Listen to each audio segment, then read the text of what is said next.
the idea of Mu, a supposed lost continent in the Pacific, emerged in the 19th century through speculative readings of ancient texts. British-American amateur archaeologist Augustus Le Plongeon, while excavating Maya ruins in Yucatan, expanded upon the theories of French priest and philologist Charles-Étienne Brasseur de Bourbourg. Brasseur had attempted to decode the Troano Codex, now part of the Madrid Codex, using the flawed alphabet of Diego de Landa, a 16th-century Franciscan bishop. Misinterpreting Maya glyphs, Brasseur claimed that the codex described a great land called Mu that sank in a cataclysm. Le Plongeon went further, identifying Mu with Plato's Atlantis and proposing it as the cradle of all civilizations, including those of the Maya, Egypt, and Mesopotamia. Later scholarship revealed that Brasseur's translations were entirely invalid. Landa's alphabet was misleading, and the Madrid Codex itself, preserved in Madrid's Museo de América, contains only ritual and calendrical content. The eventual decipherment of Maya script in the 20th century confirmed there was no mention of Mu or any sunken continent in these texts. The legend of Mu gained its greatest momentum in the early 20th century, with the writings of English author James Churchwood in his 1926 book, The Lost Continent of Mu, the Motherland of Man. Churchwood claimed he had learned a dead language from a priest in India and had deciphered ancient Nakul tablets recounting Mu's history. He described a vast continent stretching from Hawaii to Fiji and Easter Island, populated by 64 million people, united under one religion and one government. According to him, this was the true birthplace of humanity, with its colonies giving rise to Egypt, Mesopotamia, India, and the Maya.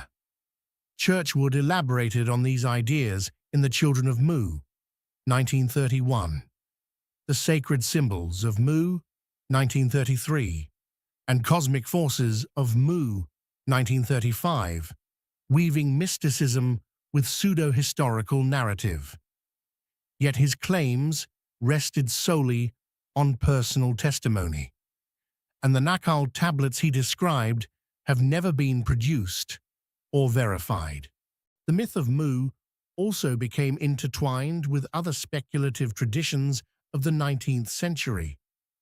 Helena P. Blavatsky's The Secret Doctrine, 1888, a foundational text of theosophy, had already introduced the idea of Lemuria, another hypothetical lost continent.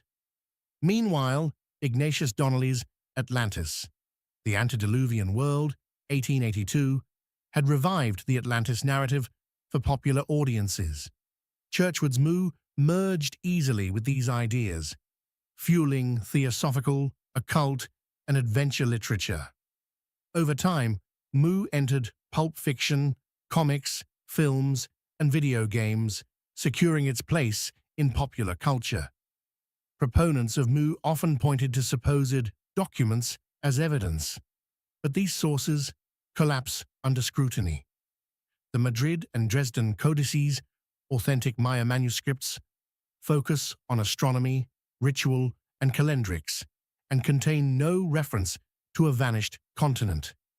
Diego de Landa's Relación de las Cosas de Yucatán, a colonial text from the 1560s, provides important information about Maya culture, though heavily colored by his destructive role in the burning of Maya books. It, too, makes no mention of Mu. The Nakul tablets never existed outside Churchwood's testimony. Thousands of stone slabs claimed by collector William Niven in early 20th century Mexico are considered dubious, with no reliable provenance or scholarly validation. Even Easter Island, often cited as a fragment of Mu, offers no support. Its Rongorongo script remains undeciphered but is securely Polynesian in origin, and the culture of Rapa Nui is linked by linguistics and genetics to other Polynesian societies, not to a vanished Pacific continent. In Turkey, some later writers claimed that Mustafa Kemal Ataturk showed interest in Churchwood's theories. Stories circulated about a Mu language department being proposed at Turkish universities, though such a department was never established. In reality, no primary documents confirm Ataturk's involvement, and these tales appear to be later embellishments, reflecting Churchwood's wider cultural influence rather than historical fact. From a scientific perspective, the case is closed. Modern geology, and in particular the theory of plate tectonics, demonstrates that continents cannot simply sink. Continental crust, made of low-density rock, floats on the mantle, while oceanic crust is thinner and denser. Subduction, rifting, and other tectonic processes take millions of years, and there is no evidence that a vast landmass once filled the Pacific.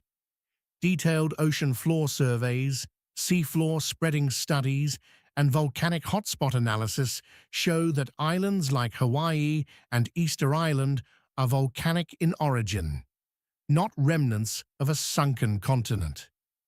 Despite the absence of evidence, Mu proved resilient in the imagination. It inspired pulp writers and occultists, made appearances in H.P. Lovecraft's mythos, and even became the subject of satire in Raymond Buckland's Mu Revealed, 1970, published under the pseudonym Tony Earl, an anagram of Not Really. Its persistence illustrates the enduring human fascination with lost worlds and forgotten origins. In the end, Mu is not a chapter of human history, but a chapter of human imagination. Born from 19th century misreadings of Maya texts, nurtured by James Churchward's unverifiable claims, and expanded through theosophy and occultism. It endures not as a geological reality, but as a cultural myth, one that continues to resonate in literature, film, and fantasy. So, the lost continent of Mu may have vanished beneath the waves, but hey, this channel hasn't. If Mu can survive as a myth for centuries, I think you can survive until the next episode. Don't let this chance sink. Hit that follow button. See you next time, Explorer.